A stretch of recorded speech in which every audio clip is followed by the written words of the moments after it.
ꯈꯨꯔꯨꯝꯖꯔꯤ ngasi amukan nai hakin nungsijarba subscribers sing ichal sing isinau sing mafamda aini yam nungai video on pur lakchari sigi videos di kari matang dano haira kanda koi soibum sabagi matang dani soibum se mayam ni yam pam na sana ba jinja amani yanjang amani adubu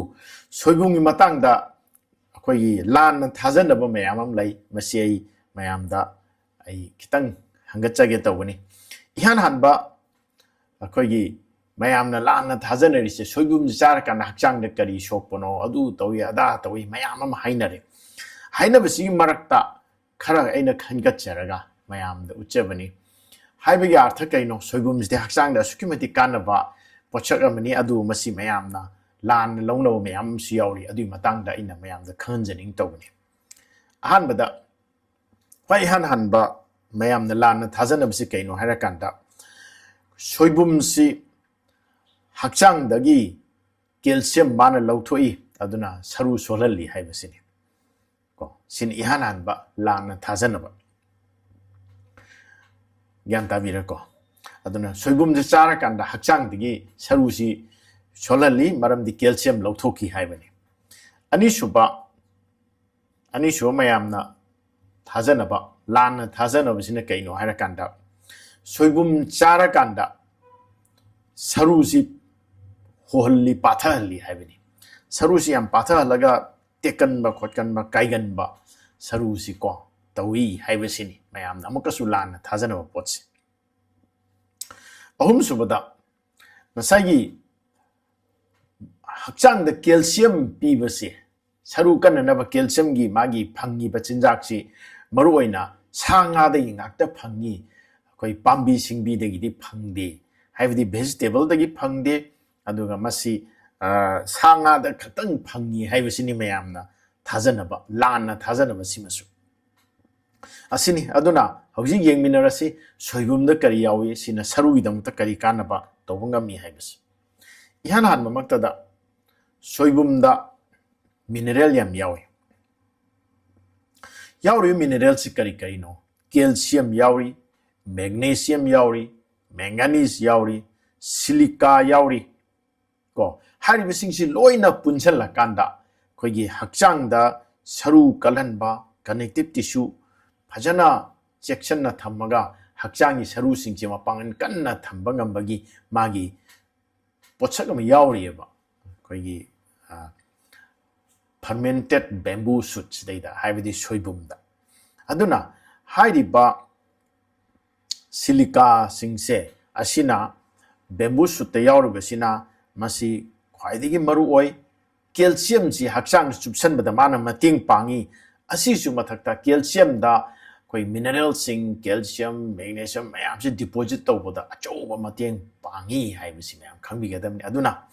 soibum se yamna phajana hauna nungai na sabiu hakchang da kaivelite haibasi thamjage mathangda fermentation to matam da haidi chumnagi wasi mayam usoi wasoi sabiri ko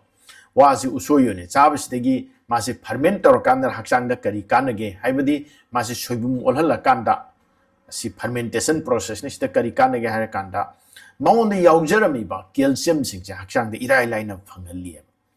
adi maun da calcium gumba to ma nutrient ai chai mathak ta panjagri mayam do hakchang irai laina subsan bada mateng pangi haibasi mayamna khangbigadabni aduna tasengna ekoina chanariba calcium se masidi karino hairakanda koi hakchangda sukimatik kanaba pochakni haibasini ko asi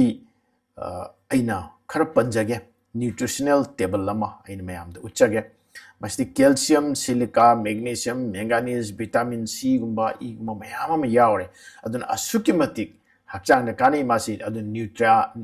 nutraceutical haibde hakchang na kana ba hidak kumbani haibatare the antioxidant mayam yauri antimicrobial agent mayam yauri amount of probiotic mayam yauri fermentation tawramni asina asukmati kana ba potni haibase haijage masi chaba matamda koi hanna ferment tawrkana kari kana ge da koi hanu usoi leramse ferment tawrkana manam nungsi mayamna manam gisu pamna sanari bani adi maunda hakchang da sokpa ya ba anti nutrient haib tare leramba mayam se lokthokre anti nutrient lokthre da hakchang na mangba ya ba sokpa ya ba jinja yarom se lokthokre aduna machiyo jinja oin olhale asi su mathakta tongan tongan ba essential nutrient mayam amasu hapchale insai mathakta panjagri mayam do aduna adagi mu atopamna asai hekta usoi ji kuina thamba ya de patlakani adu ferment torakanda koi soibum moyakane sahi kya thamba yara ani kuina sangna thamba yare aduga masi amu karmain togeda ferment tokthokrakanda di hana koina usoi ji thongba kana changba matam dudagi chumnagi koina soijin soibum thongpase sina koi thongbagi matam se kuina sangde yam thuna mulle maram de ferment torokana kharma kai mulhalabni mase adunani aduna asuki mati kanai fermentation torakanda koi wasoi dagi usoi dagi koina kano si soibum ola kan steda soijin soibum ola kan asuki mati hakchang kanai haibisi mayam khangbiu haijani mathangda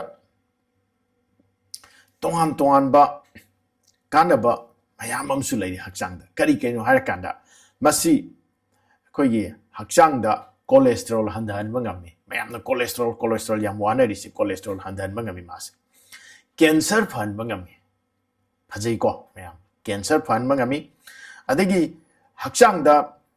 koi probiotic haib tare probiotic si bacteria makhalam ni hakchang da kanan ba chakhau da madi intestine da kanan ba dumba bacteria si man hapchan mangami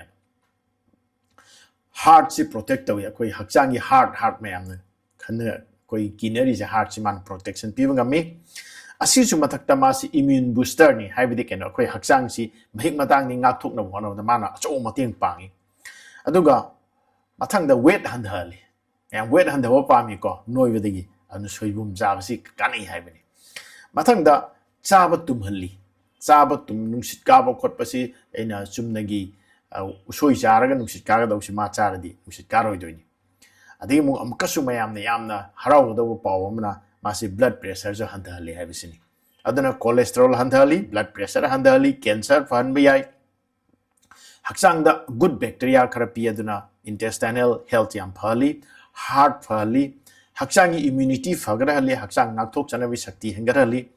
hakchang weight handhanba ngami aduga chaba tumhalli haibina singbasi to bp nemalli haibina singba apha phaba magun yam leiri magi ko mathangda ekoigi chinjak sida kari kari yauge hena aina nakan na pijari o mayam sini mongondi yauri mayam se aduna asuki matik phaba calcium dagi silica dagi magnesium dagi manganese dagi vitamin C dagi adi tuan tuan bamagi active compound mayam maming mayam mai nakan de uchari sini kai loina makte pathok charoroi mayam yeng biro asina asuki matik hakchang da kana ba mayam ma pi aduna soibum le hakchang ne yam kanai haiba sini aduna loisan jarak pada akoina soibumgi composition aina nakan da makasu pijare masida dietary fiber 1.5 gram yawi by 100 gram da ko aduga lignin si yam yawi 46 milligram protein yam yawi maonda plant protein mayam yawi adigi mu carbohydrate ki sarukar yawi fatty acid afa phaba mayam yawi mineral da calcium duga tongan tongan ba kanabo yam mathakta panjagre asini aduna masi plant compound markta khwaidagi antioxidant yawba adumba koi flavonoid kuma yawba adumba plant ki source amni mase aduna antioxidant yam yawi soibum se vitamin C gum E gum yawi adu anti inflammatory compound yam yawi mawnda aduna hakchang da tang chikpa khotpa chikpa naba asuma phali aduga saru gum basisu saru si sohan basi mana thingi havni bone gi health yam phali aduna saru gi damta chaba yam kani nupi oibi singnasu loisan jarak pada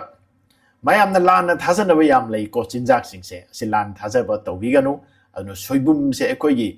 ipa ipu singna koi da pirema ba yam na phaba chinja amani chabiyu tawdo soibum thongboda morok yam kan thakchan biraga tawbo tawiganu thumoro yaman biganu aduga aphaba chinjak tu chana bo hona biu ase hakchang da suki mati kanai haibisini aduna mayamna mathakta panjagriba kanabo mayamsi lawira kana soigum si chabiu kidana haibasi ma thamjara kana ngasi soigum gi matang da lanna thajana bagi matang da in puthok chaba aduma video matang si loisinjare mayam nungai bi bra nungai bi soideng ge like to video imanam sing ge share to ko ngasi ihana na khoi gi channel khoida bi kangbu sing yarga de soideng ge subscribe to ko bi nu haina thamjage aduna staying fit eva channel si hakchang phana lainaba wakal phana lainaba amadi amang ama khutsam narga yam chawkhot pa nungai bu khunai ma semini wakal on da puthok saba apik pa youtube channel ma khangni masu mayam na phajana puning thok pi ngasi mangin thana chachari asi dam ta loisan jar pa dr dhakeswar na mayam puno bu amga sana khurum jari no lok jari